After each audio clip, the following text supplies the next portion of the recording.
नमस्कार दोस्तों, जय हिंद। स्वागत है आपका अजीत एकेडमी परिवार में। मैं अजीत कुमार आपका स्वागत करता हूं।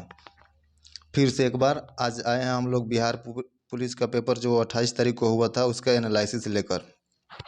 दोस्तों, ये पेपर मुजफ्फरपुर में जो हुआ था उसका एनालिसिस है, और जो भी दोस्त मुजफ्फरपुर में पेपर दिए होंगे वो मिला ले, 100% सही है पेपर। जो दोस्त एग्ज़ाम देने गया था वो बहुत मुश्किल से लिख के लाया ये क्वेश्चन। हम एनालिसिस करा रहे हैं उसका, और उसके लिए आप लोग ज़रूर शेयर और सब्सक्राइब कर लीजिएगा चैनल, और कमेंट कीजिएगा कि ये क्वेश्चन था या नहीं था। जो दिया होगा एग्ज़ाम खुद ब खुद समझ जाएगा कि पेपर था कि नहीं। चलिए एनालिसिस शुरू करते हैं। पहला क्वेश्चन, धौलागिरी पर्वत किस देश में है? तो धौलागिरी पर्वत ये नेपाल में है, जिसकी ऊंचाई 7,620 मीटर है। अगला क्वेश्चन है उड़ीसा के सीएम। उड़ीसा के सीएम का नाम क्या भाई? मोहन चरण मांझी। मोहन चरण मांझी हैं। 4-5 राज्य में विधानसभा के चुनाव हुआ था जिसमें सीएम बदले थे, तो वहीं उड़ीसा के सीएम मोहन चरण मांझी।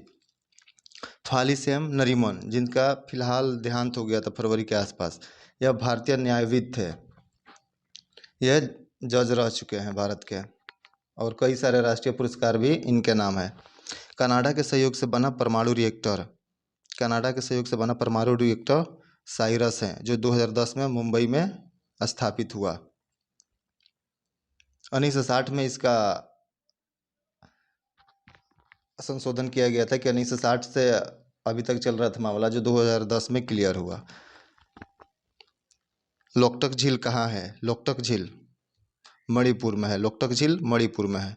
शिव अनुयायी मणिकचक्कर का भाषा क्या था? तो इनका भाषा मलयालम था। दोस्तों, चैनल को सब्सक्राइब जरूर कर लीजिएगा उन भाई के लिए जो इतनी मेहनत से लिख के लाए हैं क्वेश्चन। अपना क्वेश्चन बनाने के बावजूद भी इतना क्वेश्चन लिख के हमें दिए हैं, ताकि आपको सहूलियत हो सके, आप अपने एनालिसिस देख सकें। पहला लोकतंत्र बिहार में किस वंश का शासन था? ये तो जानते होंगे दोस्तों, पहला लोकतंत्र बिहार में ही हुआ था, वैशाली में। और किस वंश का शासक था उस समय? तो लिच्छवी वंश का। लिच्छवी वंश का शासन था उस समय। लिच्छवी वंश। जीते हुए खेत का साक्ष्य कहाँ से प्राप्त हुए हैं? कालीबंगा, जो राजस्थान में पड़ता है। डिगबोई क्षेत्र किसके लिए प्रसिद्ध है? तो डिगबोई क्षेत्र पेट्रोलियम के लिए प्रसिद्ध है। किस प्रकार की सरकार उत्तरदायी सरकार होती है? लोकतांत्रिक सरकार। लोकतांत्रिक सरकार उत्तरदायी सरकार होती है। बिहार को राष्ट्रीय पुरस्कार किस योजना के लिए मिला था? तो कृषि कर्मण 2020 में मिला था। कृषि कर्मण के लिए बिहार को राष्ट्रीय पुरस्कार। अगला क्वेश्चन है जड़त्व का नियम। जड़त्व का नियम, न्यूटन के प्रथम गति नियम को जड़त्व का नियम भी कहा जाता है, और द्वितीय नियम से बल की परिभाषा मिलती है। तृतीय नियम समय संरक्षण के सिद्धांत से संबंधित है। अगला क्वेश्चन है किसी पदार्थ के प्रति एकांक आयतन के द्रव्यमान को क्या कहते हैं? तो द्रव्यमान घनत्व कहते हैं। नेक्स्ट क्वेश्चन, वाल्मीकि बैराज किस नदी पर बनाया गया है? तो ये गंडक नदी पर बनाया गया है। बिहार हाईकोर्ट के मुख्य न्यायाधीश कौन है? विनोद चंद्रन। ये क्वेश्चन बहुत बार रिपीट किया इस बार एग्जाम में बिहार पुलिस का। जाके देखिएगा और भी वीडियो, उसमें भी एनालिसिस कराया गया है, जिसमें लग रहा है कि 5-6 शिफ्ट में एग्जाम हुआ, जिसमें 3-4 में पूछ ही लिया है ये। अगला क्वेश्चन है हिंदी से संबंधित है। यद्यपि। यद्यपि में कौन सा संधि है? तो यण स्वर संधि है। सूरदास भक्त थे। सूरदास किसके भक्त थे? तो श्री कृष्ण जी के भक्त थे। राष्ट्रीय खेल दिवस। राष्ट्रीय खेल दिवस कब मनाया जाता है? 29 अगस्त। देखिए 28 अगस्त को पेपर था और उसी के लगभग पूछ लिया था। 29 अगस्त राष्ट्रीय खेल दिवस मेजर ध्यानचंद के जन्म दिवस के उपलक्ष्य में मनाया जाता है। चलते हैं अगले क्वेश्चन पे।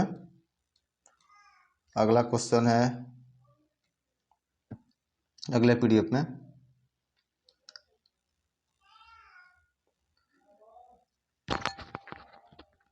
देखिए अगला क्वेश्चन है प्रारूप समिति के अध्यक्ष कौन थे? प्रारूप समिति के अध्यक्ष BR अम्बेडकर थे।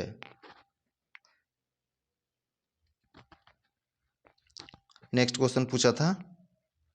और दोस्तों प्रारूप समिति के अध्यक्ष BR अम्बेडकर थे और संविधान समिति के अध्यक्ष JL नेहरू थे। JL नेहरू, जवाहरलाल नेहरू। 8वीं अनुसूची में भाषा नहीं है, तो बोडो डोंगरी मैथिली दिया था और एक राजस्थानी दिया था, जिसमें राजस्थानी 8वीं अनुसूची में शामिल नहीं है, बोडो डोंगरी मैथिली है। शहीद दिवस कब मनाया जाता है दोस्तों? शहीद दिवस गांधी जी के जिस दिन हत्या किया गया था 30 जनवरी को, उसी दिन शहीद दिवस के रूप में मनाया जाता है, 30 जनवरी को। नेक्स्ट क्वेश्चन, मतदाता दिवस। मतदाता दिवस 25 जनवरी को मनाया जाता है, जिसके आइकॉन है राजकुमार राव और सचिन तेंदुलकर। मतदान जागरूकता का ब्रांड एम्बेसडर। गांधी जी को चंपारण किसने बुलाया था? राजकुमार शुक्ल ने बुलाया था। 1917 में किसानों को दशा देखने के लिए यहीं से शुरू हुआ था चंपारण सत्याग्रह। अंग महाजनपद की राजधानी कहाँ थी? तो इसका सही जवाब होगा चंपा। संगमरमर का रासायनिक नाम, बहुत इंपॉर्टेंट क्वेश्चन दोस्तों। संगमरमर का रासायनिक नाम था कैल्शियम कार्बोनेट होता है। धर्म गर्जियन क्या है? क्वेश्चन पूछा था धर्म गर्जियन क्या है। जैसा क्वेश्चन पूछा था वैसे ही मेरे भाई ने एक पेपर पे लिख के लाया था और हमें दिया कि सर एनालिसिस कराइए इसका। सेम यही क्वेश्चन है और आप देख रहे होंगे तो आपको लग भी रहा होगा। संगमरमर का रासायनिक सूत्र कैल्शियम कार्बोनेट। और धर्म गर्जियन क्या है? तो ये सैन्य अभ्यास है। धर्म गर्जियन भारत और अमेरिका के बीच धर्म गर्जियन अभ्यास होता है। वर्तमान में जनजातीय मंत्री कौन है? तो जुवाल ओराम को बनाया गया है जनजातीय मंत्री। कोशिका की खोज किसने किया था? रॉबर्ट हुक ने किया था 1665 में। भारत का केंद्रीय बैंक किस बैंक को कहा जाता है? तो सब जानते हैं RBI को। स्वदेशी के लेखक सुमित्रानंदन पंत जी हैं। विद्युत विभव का मापन किस में होता है? तो वोल्ट मीटर में होता है। अगला क्वेश्चन, पंचतंत्र के लेखक विष्णु शर्मा। इसमें लोमड़ी की कहानी है, बहुत बढ़िया कहानी है दोस्तों, कभी समय मिले तो जरूर पढ़ना इसको। अरेबिका का संबंध किससे है? अरेबिका का संबंध कॉफ़ी से है। बहुत सारे लड़के चाय लगा के आ गए हैं कन्फ्यूजन में, तो होता है एग्जाम में, ऐसा प्रेशर होता है। चलिए दोस्तों, फिर मिलते हैं अगले वीडियो में। तब तक अगर वीडियो अच्छी लगी हो तो चैनल को लाइक शेयर सब्सक्राइब जरूर कीजिएगा। और दोस्तों बताइएगा ये क्वेश्चन आया था कि नहीं आया था मुजफ्फरपुर जिला में। ओके दोस्तों, बाय।